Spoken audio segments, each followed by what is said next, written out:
Hi, this is James. HGW Logistics. One-time machine delivery, please. GMT noted. Have a nice day, handsome man. গত কদিন ধরে অদ্ভুত এক অনুভূতি ঘিরে ধরছে মনটাকে। বাইরে রোদে জলকানি, চারপাশে মানুষের কোলাহল। অফিস করছি, আড্ডায় যাচ্ছি, বাসায় ফিরছি। তবুও নিজের ভেতর থেকে একটা শূন্যতা, কিসে যেন একটা হোল তৈরি হচ্ছে। যন্ত্রের মতো হয়ে যাচ্ছি না তো?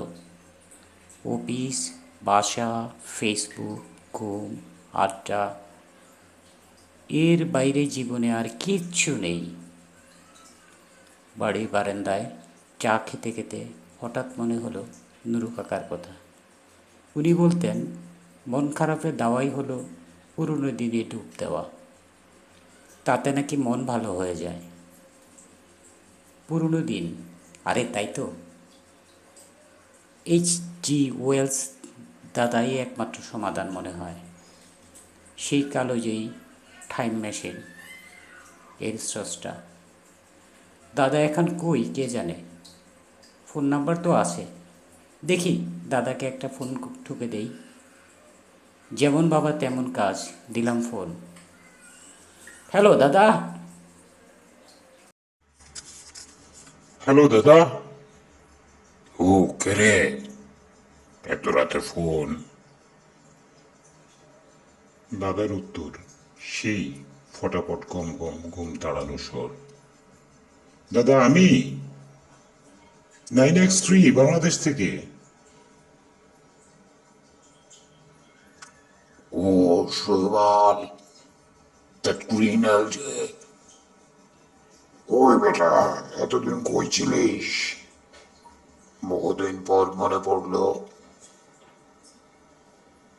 ঠিক কাটছিস ঝামেলা, তাড়াতাড়ি বল। আমি উইনার সাথে একটা প্রজেক্ট নিয়ে গল্প করছি। আমি হেসে ফেললাম। ওই মেয়েটা এখনো দাদার সাথে লেপ্টে আছে।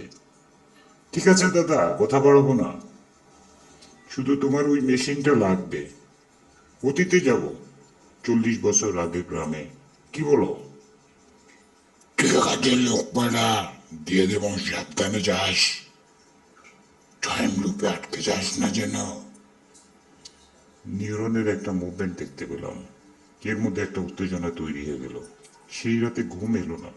আমি জানতাম কিছু একটা চেঞ্জ আসবে, বদলে যাবে চিন্তার গতিপথ। পরদিন সকাল, হঠাৎ দরজায় ঠক ঠক। দরজা খুলতেই দেখি একটা রোবট হিউম্যানেড ভয়েসে বলছে, Hi, this is James. HGW Logistics. One-time machine delivery, please. GMT noted. Have a nice day, handsome man. Robot চলে যাওয়ার পর বাক্স খুলতেই চোখ ছানা পড়া। একটা মিনি কারের মতো দেখতে, স্টিল আর কাচের স্ট্রাকচারে তৈরি। নানান ধরনের ইলেকট্রিক্যাল ও ম্যাগনেটিক কম্পোনেন্টে ফিক্সিং করা মেশিন। কি অদ্ভুত মেশিন! কনসোলে বড় বড় বোতাম, মাঝখানে একটা ঘূর্ণায়মান ঘড়ির মতো কাটা, যার নিচে টাইম সেট করার স্ক্রিন। আমার আর সহ্য হচ্ছিল না। বাসায় বললাম, একদিনের জন্য দূরে যাচ্ছি, ঝটপট এক কাপ চা কফি সেন্ড করো তো, যা পারো। নো টাইম, সময় নেই, এখনই যাব। রহিমা খালা কফি নিয়ে আসতেই 2 চুমুক, তারপর রেডি। আমি সময় সেট করলাম।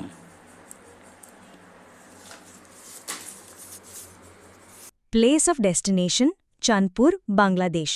Specific destination Shimultoli. Time January 1932. Button চাপতেই মেশিনে ভাইব্রেশন শুরু হলো। চারপাশে অদ্ভুত এক ঝাপসা ঝাপসা তৈরি হলো বাতাসে, বিদ্যুতের গন্ধ। চোখ বন্ধ করে ফেললাম। তারপর চোখ খুলতেই দেখি ভিন্ন এক জগৎ, ভোরের আলোয় ভেসে যাওয়া পৃথিবী। যে খোলা মাঠে দাঁড়িয়ে আছি, আমাদের তেতিয়ার মাঠ, দিগন্ত বিস্তারী সবুজের সমার। কুয়াশার চাদরে ভিজে যাওয়া মটরের ক্ষেত, দূরে একজন খেজুর গাছের রস তুলছে। এই যে ভাইজান, নতুন আইসেন এই এলাকায়? আপনাদের গ্যারাম কোনায় ভাই? খাইবেন? একটু খান, সিজনের পর নতুন রস, খায়া পরানটা জুড়াই যাইব।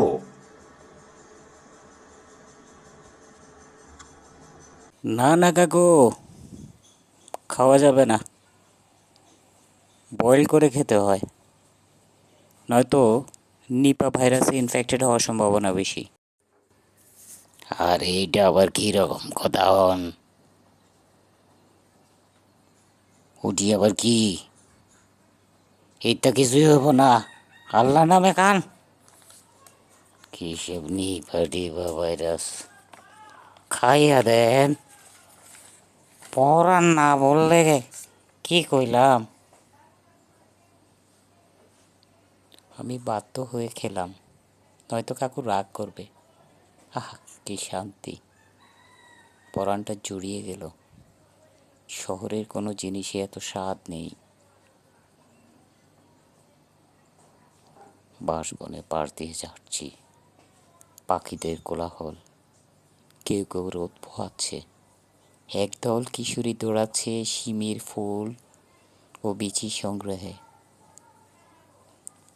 কোনো মোবাইল নেই, কোনো যানবাহনের শব্দ নেই, মিল কারখানার শব্দ নেই, কেবল হাসির শব্দ, পাখির ডাক আর মানুষের প্রাকৃতিক অবয়ব। হঠাৎ এক মেয়ে দৌড়ে এসে বলল, ভাইয়া, ও ভাইয়া, আপনি কোন গেরাম থো নাইছেন?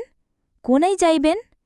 আন্নেরে তো আগে দেই ন, নতুন আইছেন? কার কাছে যাইতেন আন্নে ভাইয়ের কাছে? হেতনে তো আসাম গেইছে কাইল বেয়ানে, হেতনে চাকরি পাইছে, আঙ্গো অনেক খুশি আন্নে হুনেন ন।